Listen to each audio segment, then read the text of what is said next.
More to discuss here. Let me now bring into the conversation Michael Balserque. He is a senior fellow at the Atlantic Council, also a former spokesperson at the Organization for Security and Cooperation in Europe. He joins us live from Odessa, Ukraine. Always great to have you, sir. Let me just ask, Trump and Zelensky working both, it seems like, to lower the temperature, but the deal that was on the table before all of this started, by many measures, still less than ideal. No concrete security guarantees for Ukraine, a lack of specificity around how the profit sharing would work. So even with this cooling off, where does this actually leave Ukraine with regard to future U.S. help? Yeah, well, let me start by saying same Trump, different day. So good morning. I think what happened here is Mr. Zelensky did what he had to do. He had to bend over backwards for Mr. Trump and, apologize for what happened. But, I believe Mr. Trump said no one wants peace more than the Ukrainians.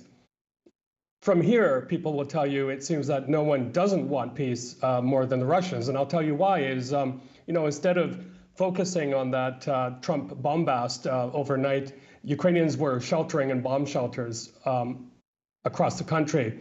It's really the Russian Federation that's disrespecting Mr. Trump by not going for peace. Overnight, I mean, we had one of the most violent nights in Ukraine, almost 200 drones and ballistic missiles.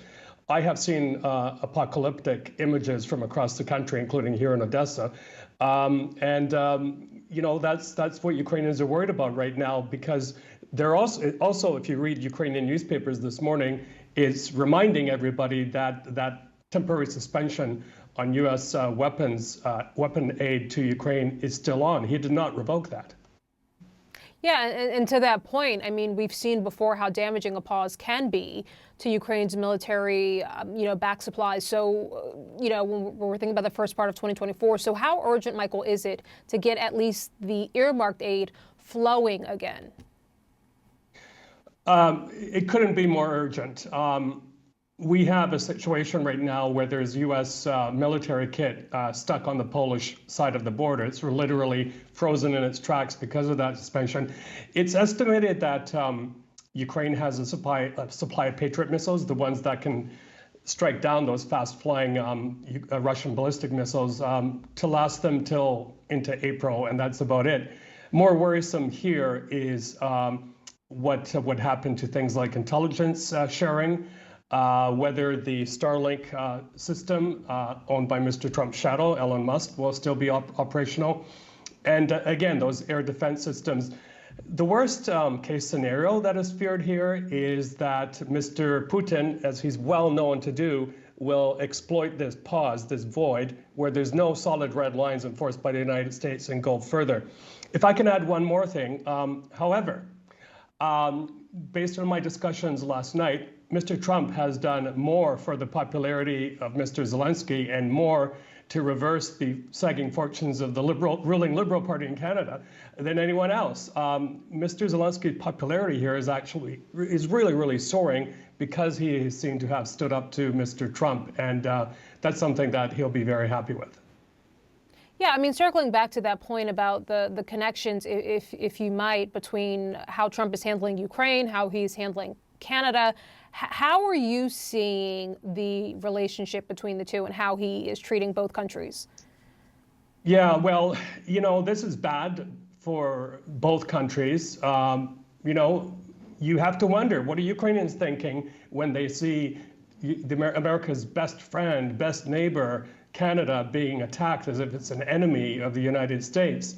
They're wondering what else will happen in that relationship here. So, I think what this will also do is bring the two countries closer together. In fact, the Canadian opposition leader, Pierre Poilievre, I think, won the Ukrainian vote yesterday when he said, we have to think long term. We have to think of how to defund the Putin war machine. So he's talking about, for example, building new LNG terminals on Canada's east coast so that it can be shipped to Europe so that Europe doesn't have to buy Russian oil and gas. It's things like that that will put a more permanent solution in. But it's just absolutely mind-boggling. One more thing. I mean, as I was telling friends here last night, Mr. Trump would love nothing more than for perhaps Ukraine to go back to Russia, as he suggested, or be thrown to the dark ages. And similarly, he'd like nothing more than to see Canadians going back to being fur trappers rather than the world-class global traders that we are.